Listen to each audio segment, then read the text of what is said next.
Olá, queridos, graça e paz vos sejam multiplicadas. Bom dia, uma boa tarde, uma boa noite. Eu sou o pastor Jorge Rolando, sou o diretor e coordenador teológico do CETEB e estamos aqui para a nossa primeira videoaula da disciplina de e didática. Seja bem-vindo ao nosso canal no YouTube. Eu quero deixar aqui um texto para a nossa meditação, para servir de base para esta primeira videoaula, na carta do apóstolo Paulo à igreja que se encontrava em Roma, no capítulo 12, versículo de número 7, onde a palavra de Deus nos diz assim: se é ministério, dediquemo-nos ao ministério, ou que ensina, esmere-se no fazê-lo.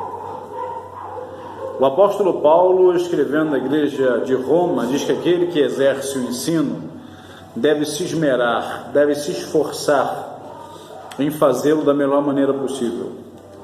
Eu gostaria que você, que está de posse aí do seu material didático, da sua apostila, que você tomasse posse dela agora, porque vamos nessa primeira videoaula tratar das 3 primeiras páginas desta disciplina. Ok? Página 1, Pedagogia Didática. Vamos lá. Podem considerar-se agentes da educação aqueles aos quais, de qualquer modo, compete ministrar aos seus semelhantes instrução e educação, embora não seja essa a sua atividade específica. Então, nesse caso, os avós, pais, tios, irmãos mais velhos, chefes, patrões, magistrados, todos estão incluídos.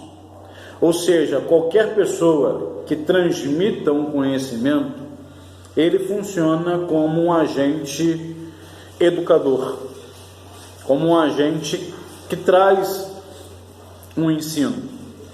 Evidentemente, os membros da família têm o dever e a obrigação de ministrar aos membros imaturos da mesma família as noções fundamentais ao desenvolvimento físico, psíquico, moral e intelectual da criança.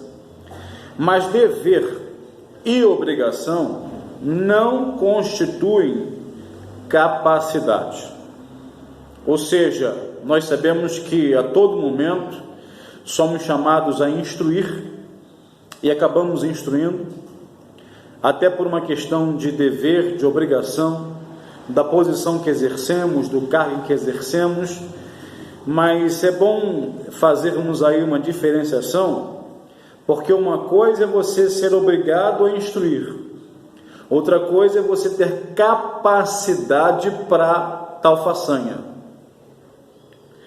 Os pais, por exemplo, têm as suas profissões próprias. Não podem consagrar toda a sua vida à formação da infância. Além disso, falta-lhes muitas vezes a necessária preparação. E até pode acontecer que lhes faltem disposições naturais e outras qualidades inerentes ao desempenho de tal atividade. O mesmo pode dizer-se com respeito aos dirigentes, pastores, patrões, magistrados e etc.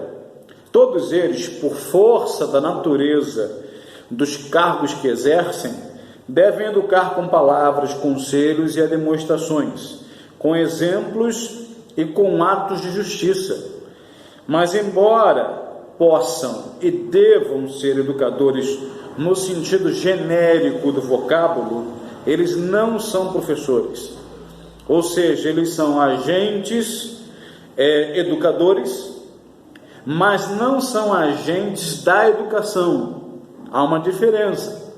Então vamos falar disto de uma maneira mais pormenorizada e mais avançada, um pouco mais à frente. Apenas os professores é que são agentes da educação. Por quê? Porque apenas eles, os professores, têm por dever e obrigação instruir e educar. Eles são agentes da educação porque eles têm educação como a sua profissão de vida.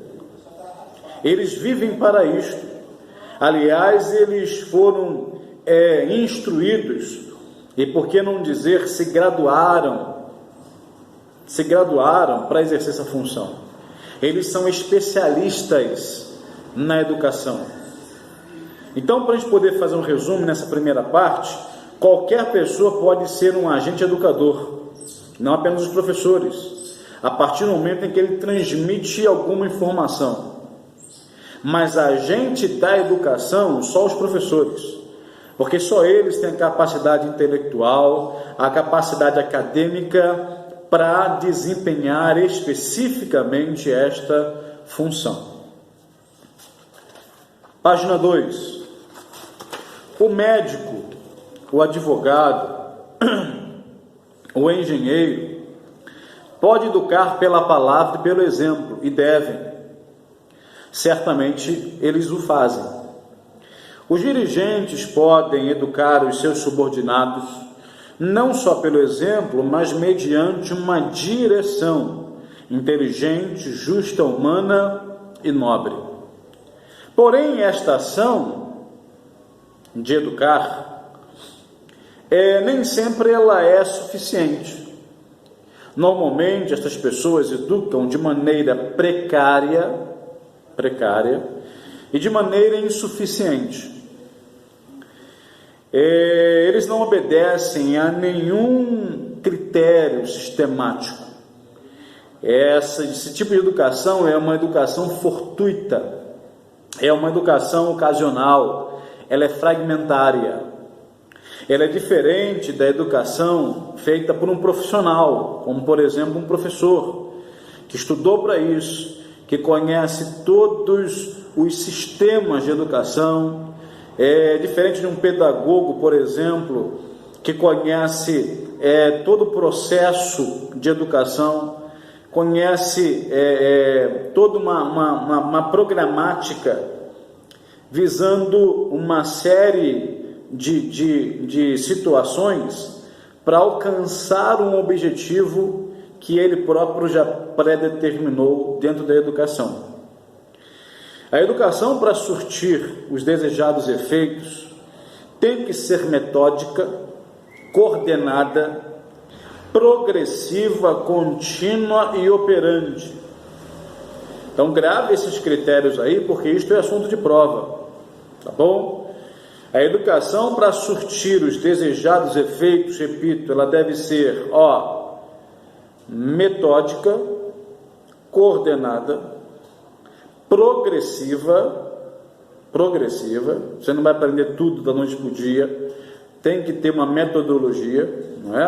Por isso metódica, ela é contínua, não para, e ela é operante, ou seja, ela tem que surtir efeito, Esta só pode ser efetuada pelos profissionais do ensino, que recebem para isso uma preparação especial, uma graduação, e que tenha ao seu dispor os necessários meios para a obtenção do referido fim. Vamos lá, os agentes específicos da educação. Quais são os agentes específicos da educação? Já vimos que os agentes específicos da educação, por excelência, são os professores. Nós aprendemos isso aqui. Mas, evidentemente, o professor, ou seja, aquela pessoa que se limita a ensinar a matéria na qual é especializado, não satisfaz a pedagogia contemporânea. Por que ele não satisfaz a nova pedagogia? Porque o verdadeiro professor, que é digno de tal nome, ele deve ser ao mesmo tempo um educador. Essas duas palavras, elas são sinônimas. Todo professor ele precisa ser um educador. O educador é aquele que pela palavra, pelo exemplo, pela ação e em todas as emergências ou as circunstâncias da vida, ministra conhecimentos, proporciona modelos e exerce sugestões eficazes sobre o indivíduo imaturo ou até sobre um grupo. Professor é aquele que se limita a ensinar oralmente numa aula a matéria em que é especialista. Então, educador é aquele que tem um compromisso de mudar caráter, de forjar caráter, diferente de um professor que apenas ensina uma matéria e a questão dele é só técnica. O educador não. O educador, ele visa mudar pensamentos, mudar ideias, mudar sentimentos, visando o bem maior do seu educando. Costumamos dizer que nesse aspecto, o professor de escola dominical, ele é acima de tudo um educador. Eu só vou poder ter certeza de que fui bem como agente educacional quando eu vejo a vida dos meus alunos sendo mudada. Quando eu vejo os meus alunos colocando em prática aquilo que eu ensinei no domingo pela manhã na escola dominical. Nesse inteirinho, o professor de escola dominical, como educador, ele é educador 24 horas por dia. É diferente de um professor de matemática, de história, de geografia, onde a vida moral dele pode estar totalmente devassa, mas ele foi lá e ensinou a matéria dele. A vida dele pessoal não atrapalha em nada a disciplina na qual ele é professor. Diferente do professor de escola dominical, onde aquilo que você ensina no domingo pela manhã, os teus alunos querem ver você vivendo aquilo ali 24 horas por dia durante a semana. E quando um educador de escola dominical, um professor, ele vive aquilo que ensina, então caráter de pessoas são mudados. São mudados. Vamos avançar um pouquinho aqui. O professor, seja de que grau de ensino for, deve ser preparado em obediência ao plano abaixo. Ele deve possuir conhecimentos de psicologia, sim, porque dependendo da maneira como funciona a psique das pessoas, vai mudar também a maneira como elas aprendem. As crianças aprendem de um jeito, dependendo da faixa etária, os juniores já aprendem de um outro jeito, os adolescentes de um outro jeito, os adultos de um outro jeito e os idosos também de um outro jeito. Então nós temos que entender um pouquinho como funciona a psique das pessoas em cada faixa etária, para que possamos saber qual é a metodologia melhor a ser utilizada a fim de que o resultado alcançado seja mais proveitoso. Deve possuir também conhecimentos de sociologia, de filosofia política, deve possuir conhecimentos sérios de cultura no modo em geral, para avaliar a importância relativa das diversas matérias, a fim de, entre elas, estabelecer a necessária hierarquia, ou seja, qual delas na sociedade tem uma relevância maior. Deve possuir conhecimentos especiais das disciplinas que ele vai ensinar. Ele deve sempre ter um conhecimento maior do que aquilo que é colocado dentro da programática, né, digamos assim, da matéria, da disciplina. Ele sempre deve ter um conhecimento maior daquilo que a ementa da disciplina oferece. Finalmente, deve ter fé na sua missão e entusiasmo para realizar. Entusiasmo é fundamental para tudo, não é isso, pessoal? Um professor entusiasmado vai procurar preparar uma matéria melhor. Um professor entusiasmado vai entusiasmar os seus alunos. Um educador entusiasmado vai motivar e entusiasmar os seus educandos. O problema da formação do professor implica, desde logo, duas soluções. A solução teórica, que procura conseguir professores com o máximo de qualidade, ou seja, um nível acadêmico maior, e também a solução prática, que se limita a procurar professores com o mínimo de qualidades humanas possíveis, ou seja, o mínimo de caráter. Quando você tem um professor, um educador, que tem um nível de conhecimento acadêmico alto, mas também tem um nível moral alto, a ideia, a tendência é esse professor ele alcançar um objetivo maior naquilo em que ele está lecionando. Então, que Deus te abençoe nesta sua primeira videoaula, que você possa ter aprendido um pouquinho a diferença entre agente da educação e agente educador. Qualquer pessoa que ensine é um agente educador, mas apenas os professores, aqueles que são formados, aqueles que estudaram, que se especializaram no assunto, é que são verdadeiros agentes da educação.